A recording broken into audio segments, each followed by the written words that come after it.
That's not the story that I got. Oh, I'm sure it's not the story you got. What's the story you got? I got a story from Felipe. I didn't get it from the superintendent. And I talked to Martin yesterday about it. Mm-hmm. And he wanted me to give you and Cedric a letter letting you know that that's, you know. Now, that doesn't make any sense to me. Because me and Cedric were verbally attacked. And for you all to take the side of a man who you all don't know, it seems very unacceptable to me. Well, I can talk to Martin about it, but please do. I mean, from what I understood, and I took the word of Felipe, not the man that called. Felipe wasn't there. Well, I'm just like I mean, you should talk to me instead. I mean, you all weren't here. I looked for you yesterday. I didn't find either one of you. I texted you. You didn't respond. I didn't get back until about 4:30. And you're right. I didn't respond to your text because I was asleep. I'm sorry. I immediately went to bed when I got home. No, wait a minute. I texted you early in the afternoon before you got back. What time did you text me? I don't know. I could tell you. Yeah, give me because I texted you before I left work at 4. Okay, then my bad. Then yeah. See, I didn't get back to the shop until about 4:30. That's fine. Okay, so yeah, I just didn't see your text. My apologies. And I don't care to talk to Martin about it. I know that, you know, my understanding was you didn't have your PPE.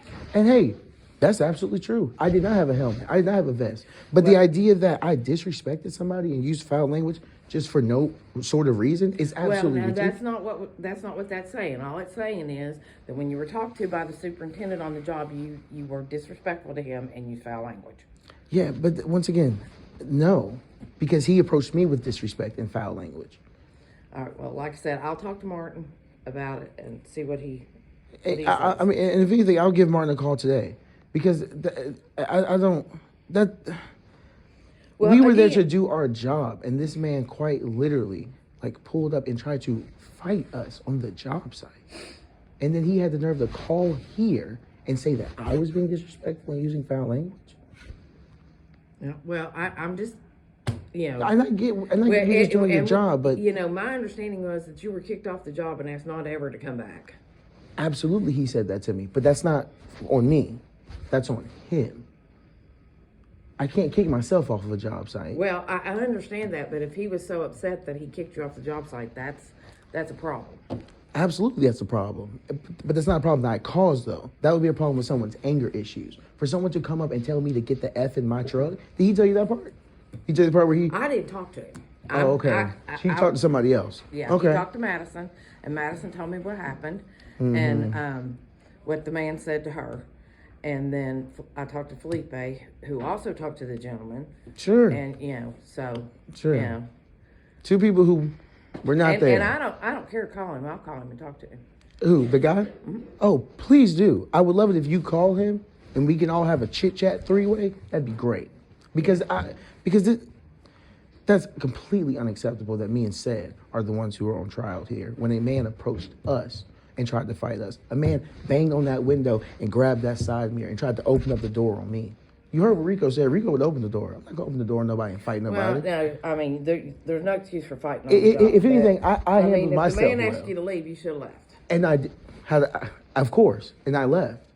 As soon as I told him, sir, we're almost done unloading this truck, and he said, that's unacceptable, you need to get off my job site, well, we left. You can't go on a certain job site without a hard hat and your safety gear. You cannot. But I don't think that means that somebody should cuss me out either, though. Well, no, but I'm just saying. You're absolutely right. Every job site, you should be there with your hard hat and with your vest. Sure. You should never get out of a truck on a job site without your hard hat and your vest. Sure, and that's. But you did. And that's completely reasonable. You did. But that has nothing to do with this, though. Yeah, it does, because that's what got him upset. Okay, but should a man get upset with somebody? Another grown man, should somebody cuss you out because you didn't come to work? Well, and I don't know that that's what happened. I mean, you know, I'm just going by what. Okay, this man's our customer. Hey, and if we lose a customer, and I'm your employee. I understand that, but if we lose a customer, then we don't have employees. That's not necessarily true. This is one guy. You're not going to lose his business over this. If anything, you need to. It looks bad on the company. Okay, so you arguing with me is telling me that you're. No, it does not. I mean, you're sitting here arguing with me. I'm sitting here explaining myself because I was verbally attacked yesterday. Well, I understand that, and I will find out what happened. But you're arguing with me. You're not. I'm the one who was attacked. Think about it. You talked to Felipe, somebody who was not there. You talked to Madison, somebody who was not there, and you did not talk to the gentleman who attacked me. But I'm the one who got attacked, and you're not talking to me about it. Do you not understand how that sounds? Well, I'm just. Okay. We don't have to argue anymore. We don't have to keep talking about this. I want you to understand that you're not giving me a chance to give my side of the story. And I heard your side of the story out there, and I understand that you feel like that this fellow wronged you, and I will explain that to Martin. But every time you walk out on a job site, you're supposed to have. Hey, man. Good morning. You Sure. Once again, absolutely. And when this happened yesterday, you should have come in and told somebody. You walked right through here and didn't tell me or anybody else. I had to unload that truck so that somebody else could take that material to another job site, and I had to go to Mableton. Well, I'm just saying, if something happens on a job site, you should always come to me. Future reference. If something happens on a job site, you should always come to me. Well, I appreciate that future reference. Okay? Because, you need to talk to somebody here on property and let us know what happened before people start calling, customers start calling, other people start coming in and complaining about what's going on, okay? That's what I'm saying. I'm only hearing your side a day later. You should have come immediately to me. If there's a problem on a job site, that's why I'm here.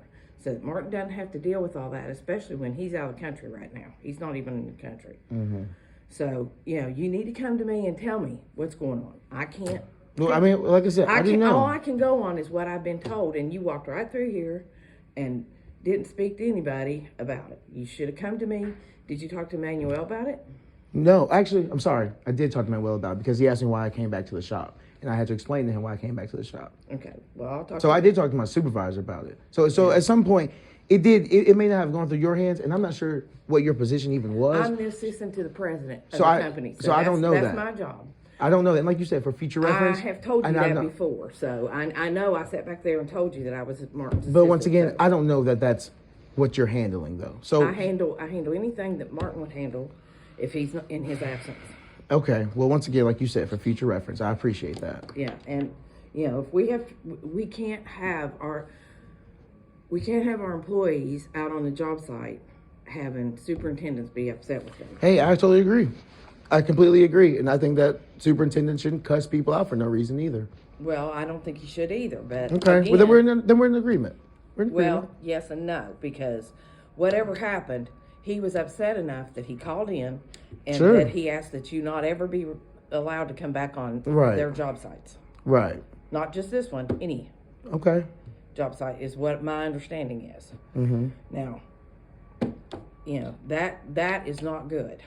Yeah, it's not. It's not good. It's not good at all that someone would cuss me out on the job site, threaten me, and almost attack me, and then call my job and try to get me fired. That's okay. I understand. I hate that too. Yeah. So, anyway, any job that you go to, if it's not in the truck, you need to make sure that's part of getting ready to go, that you have your PPE. Absolutely. Sure. Absolutely. Okay, so why did you go to a job site yesterday without it? Because my PPE was here at the shop. Well, but before you left, you should make sure you had your PPE. Sure. Don't absolutely. ever walk out of this place without it because it's not good. Sure, absolutely. Especially if you go to that job site. They gave us, how many pages was that paper, Aunt Faye, that Certainty gave us? 99. Okay, nice. Safety. Okay, I hear it. So, I hear it. But any job, you should not, I wonder if there's a section in there on anger management, Well, I wonder. It's. Hey, what's up? How are y'all? It's one of those things. I mean, any job site, you do not go without it. If it's not in the truck, that's on you because it's your job to make sure you have what you need. Oh, sure. It's on me if I get hurt at a job site. No, absolutely. It's on you if you don't have it. Right. It's on me if I don't have it because if I don't have my safety equipment, I can get hurt on the job site. That's why I hard hat. You know, that way you don't get hit in the head. I know. That's what it's for, right? It's not to get cussed out by nobody. Well, but you left here without it. So is it my fault that I got cussed out for it, or is it just my fault that I might have gotten hurt on the job site? Because those are two different things. It's your fault you left the office without your PPE.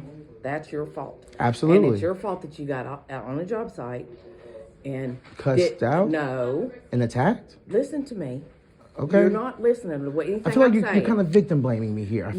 I'm telling you, it's your fault that you got on a job site, any job site, not just that one, any job site, without your PPE. And when you get out of the truck, it should be hard hat on your head, safety vest, steel boots. Yeah, exactly. Yeah. You should never, and that's your fault because you knew, you're supposed to have that, and Absolutely. you walked out of here without it. That's so true. You should not ever do that. That's true. I apologize for that.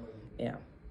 Well, I'm just saying that in the future, that cannot ever happen again. I did put 2023. You caught me. Okay. All right then. Well. And I will talk to Martin. Please, and if you could explain my side of the story, properly. Tell him what you said. I'm going to send him an email right now.